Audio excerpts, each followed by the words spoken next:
امام حسین علیہ السلام کے کربلا پہنچنے کے بعد جب فوج یزید نے نواسۂ رسول کو چاروں طرف سے گھیر لیا، تاریخ نے لکھا فوج یزید کی تعداد دن بدن بڑھنے لگی، ہزاروں کی فوج یزید کی فوج میں شامل ہونے لگی، یہاں تک کہ 30,000 کی فوج جب شمر اپنے ساتھ لے کے کربلا پہنچا، ایک طرف لاکھوں کی فوج تھی اور دوسرے طرف ننھے صغیر بچے، عورتیں، بوڑھے اور چند جوان۔ یہ منظر بی بی زینب سلام اللہ علیہا نے دیکھ کے رو کے کہا، بھائی حسین، کیا اس دنیا میں ہم اہل بیت کے چاہنے والا کوئی نہیں جو ہماری نصرت کے لیے آئے؟ امام حسین علیہ السلام نے فرمایا، ہاں بہن، میرا ایک بچپن کا دوست ہے، وہ ہماری نصرت کے لیے ضرور آئے گا۔ یہ کہہ کے امام حسین علیہ السلام نے ایک خط حبیب ابن مظاہر کے لیے تحریر کیا۔ اس خط کا عنوان یہ تھا،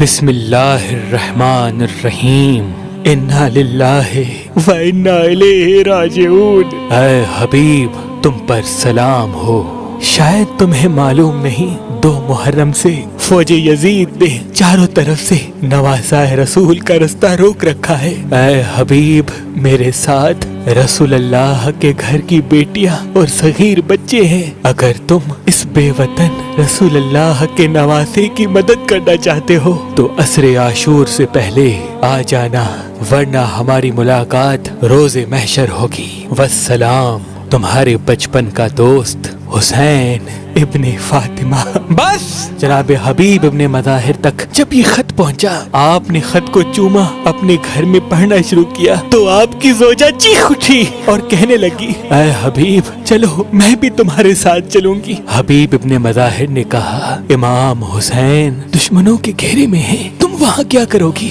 وہ چیخ کے رونے لگی اور کہنے لگی، اے حبیب، تم نے خط بھی نہیں پڑھا، امام حسین کے ساتھ رسول اللہ کی بیٹیاں بھی ہیں، اے حبیب، میں ان کی کنیز بن کے چلوں گی۔ بس جناب حبیب جو ضعیفی کے عالم میں تھے، اپنی زوجہ کے ساتھ جب کربلا پہنچے تو ان کا استقبال کرنے کے لیے امام حسین علیہ السلام خود تشریف فرما ہوئے۔ ایک طرف جناب عباس سلام کرتے ہیں، آگے آگے علی اکبر چلتے ہیں، امام حسین سینے سے لگاتے ہیں، جناب حبیب ابن مظاہر رو کے کہتے ہیں، واہ غربتا، کہاں یہ غریب غلام اور کہاں اہل بیت کا یہ استقبال۔ تاریخ نے لکھا جناب حبیب جن کی کمر جھکی ہوئی تھی، اپنی کمر سے لکڑی کو باندھتے ہیں اور 10 محرم کے دن فوج یزید کے سامنے آ کے کہتے ہیں، اے ظالموں، خدا کا خوف کرو، یہ رسول اللہ کا خاندان ہے، اللہ کے رسول نے فرمایا تھا کہ میں اجر رسالت کچھ نہیں مانگتا